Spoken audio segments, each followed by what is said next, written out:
ayun mga idol, ano, ay may bagong opening dyan na sa tawid. No, tatlo na kami dito, yung Andox, yung siya, at saka kami. So ayos yan dahil at least maraming pagpipilian yung mga tao dito. At siyempre dahil may bagong opening at business din yan, dahil business owner din tayo, alam natin yung pakiramdam. So pupunta tayo at bibili, no? So suportahan natin yung kanilang negosyo. So tara, ano ka?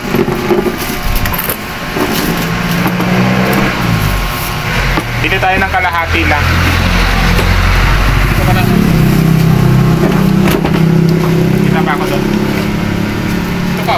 Yan.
So ayun mga idol, ito na, no. At support lang tayo dahil kalahati lang binili natin, eh. Support lang sa ating kaibigan na malapit sa atin na business din, no. So ganyan din talaga. Pag business kailangan supportahan natin. Huwag tayo maingit, huwag tayo sabihin natin na ay kalaban, no. Dapat supportahan natin. Yun lang, at God bless, mabait ang mga no? Ano pa binili? Ano pa rin yung binili mo? Litson naman ito, eh. Litson? Oo. Magkaiba naman. At saka support yan. Kasi siyempre tayo, nag-negosyo din. Dapat supportahan natin yung negosyo din. Ano po ito? Kuha na po yan?